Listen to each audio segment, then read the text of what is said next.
Assalamualaikum. Holat yuzasidan tegishli hujjatlar sudga taqdim etilgan yakuniy xulosani sud qarori belgilaydi. Ma'lumot o'rnida aytilishicha, joriy yilning o'tgan davri mobaynida inspeksiya tomonidan o'tkazilgan nazorat tadbirlari natijasida 100 dan ortiq noqonuniy qayta rejalashtirish holatlari aniqlanib, ular bo'yicha tegishli choralar ko'rilgan. Shu bois har qanday qurilish yoki qayta rejalashtirish ishlarini boshlashdan avval qonun talablariga qat'iy rioya etish, tegishli ruxsatnomalarni olish va aholi roziligini ta'minlash zarur. Bu guruh Hujjar Ismoilova.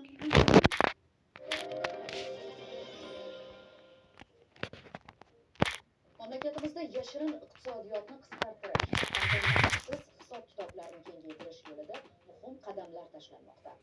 Yangi tartiblar orqali moliyaviy jarayonlar yanada shaffof, ya'ni hisob-kitob tizimida ochiqlik va nazorat kuchaymoqda. Bu esa nafaqat iqtisodiy barqarorlikni mustahkamlash, balki fuqarolar va tadbirkorlar uchun xavfsiz hamda ishonchli moliyaviy muhitni shakllantirishga ham xizmat qiladi.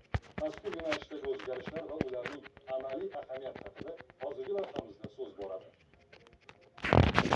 1-apreldan boshlab respublikamizda ayrim turdagi tovar savdosi faqat naqdsiz shaklda amalga oshirilishi belgilangan edi. Bu esa nafaqat to'lov tizimidagi o'zgarish, balki iqtisodiy shaffoflik sari yana bir muhim qadam sifatida baholanyapti. Bugungi kunda mamlakatimizdagi 28 ming turdagi tovar savdosi naqdsiz shaklga o'tkazildi. Bu esa umumiy tovar aylanmasining qariyb 1% tashkil etadi. Ko'rilgan tashkilot musobaqalariga ko'ra, naqd hisob-kitoblar ulushi yuqori bo'lgan davlatlarda soliqlardan qochish holatlari ko'p kuzatiladi. Ularda daromadlarni yashirish oson bo'ladi. Shu sababli naqd shakldagi to'lovlar ulushi yuqori bo'lgan davlatlarda byudjet daromadlari o'rtacha 1%dan 5%gacha yo'qotishga olib keladi har yili. Norvegiya markaziy banki ma'lumotlariga ko'ra, Norvegiyada 98-99% to'lovlar naqdsizlama shaklida amalga oshiriladi va natijada ularning yashirin hisob ulushi ham 6% tashkil etadi.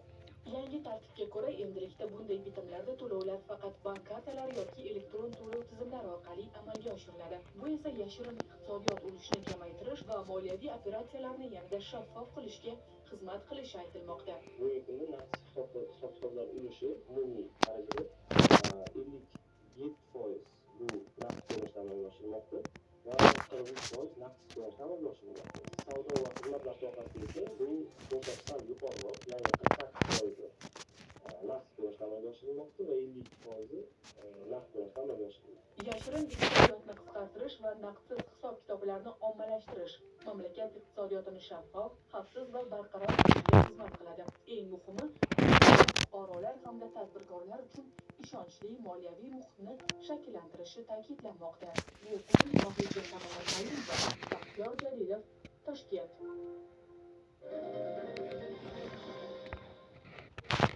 Shu kunlarda mobil telefonlarimizga respublikamizning tog'li hududlarida sel, suv toshqini haqida ogohlantiruvchi SMS xabarlar yuborilmoqda.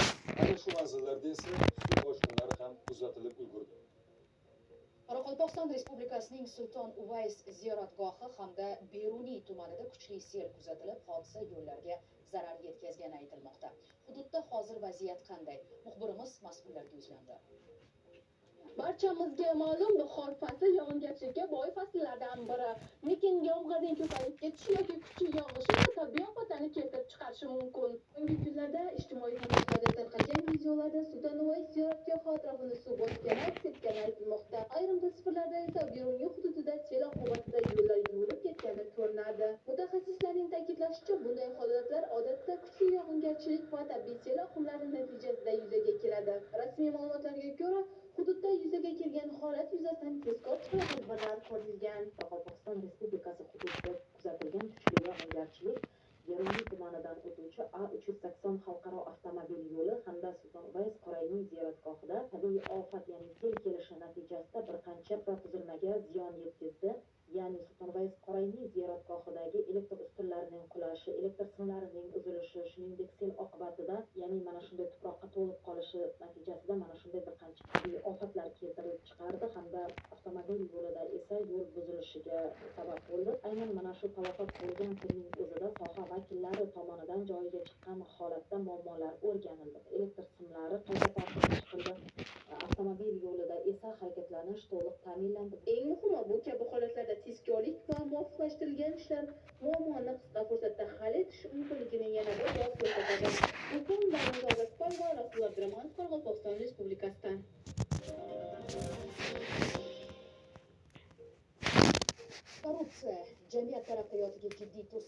keltiruvchi illatlardan biri. U iqtisodiy rivojlanishni sekinlashtirib, aholining davlat tizimiga bo'lgan ishonchini susaytiradi. Hududlarda aniqlanayotgan korrupsiya holatlari esa tizimdagi muammolarni butunlay bor yuzaga chiqardi.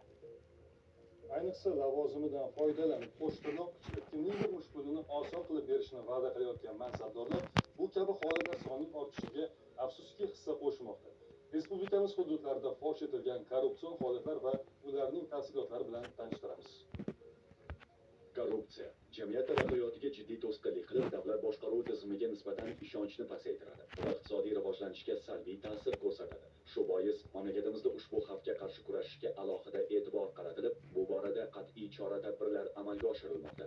Jumladan, Andijon viloyat hokimi o'rinbosari o'z xizmat mavqeyidan foydalangan holda tadbirkorlik bilan shug'ullanmoqchi bo'lgan fuqaroning ishonchiga kiradi.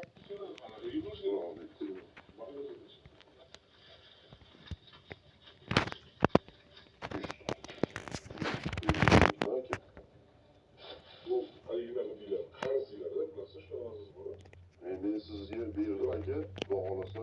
Yo'q, shunaqa deyiladi. Yo'q, hammasi xudo xohlasa, hujjatlarga cho'tki qilib, nomga nima qilib chiqaringiz deysiz bo'ladi.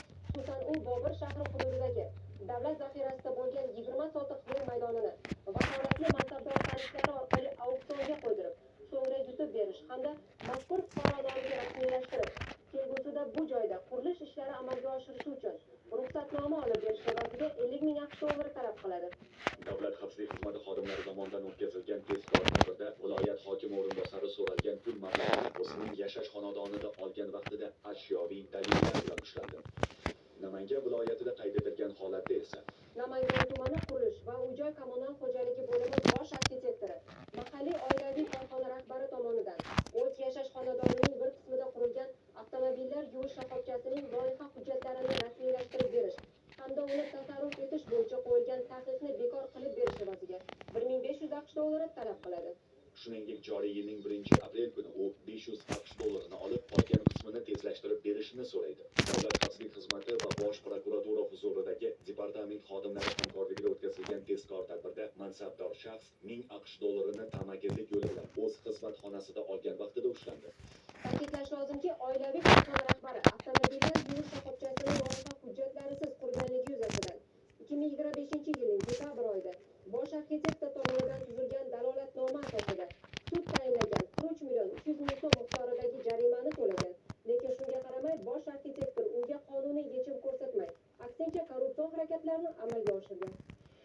Bu kabi qonun buzilishi Farg'ona viloyatida ham kuzatildi. Jumladan, Qo'shtepa tumani kambag'allikni qisqartirish va bandlikka ko'maklashish bo'limi boshlig'i o'rinbosari o'z xizmat mavqeyidan foydalangan holda 1999-yilda tug'ilgan mahalliy fuqaroning ishonchiga kirib, yuqori lavozimda ishlovchi tanishlari orqali uni Andijon viloyatidagi oliy ta'lim muassasalaridan birining sirtqi yo'nalishga o'qishga kiritib qo'yish evaziga 2000 AQSh dollari olgan vaqtida Davlat xavfsizlik xizmati hamda iqtisodiy jinoyatlarga qarshi kurashish departamenti xodimlari tomonidan ashyoviy dalillar bilan ushlandi. Hozirda har uchala holat yuzasidan qonunbuzarlarga nisbatan jinoyat kodeksining tegishli moddalari jinoyat ishlari qo'zg'atilib, tergov harakatlari olib borilmoqda. Hurmatli fuqarolar, kundalik hayotda shu kabi qonun buzilish holatlariga duch kelsangiz, Davlat xavfsizlik xizmatining 1520 qisqa raqamiga qo'ng'iroq qilib xabar bering. Shaxsingizning sir saqlanishi kafolatlanadi.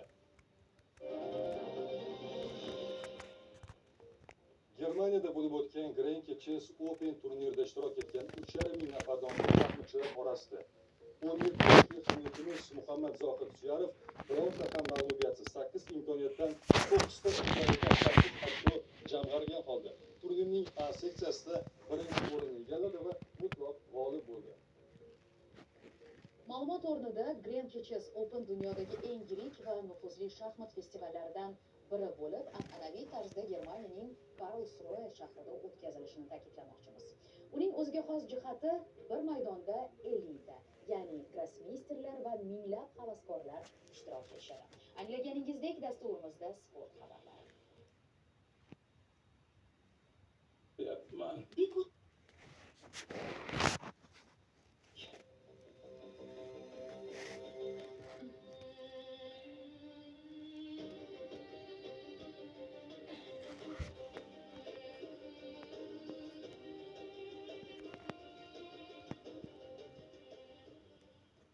onaning duosi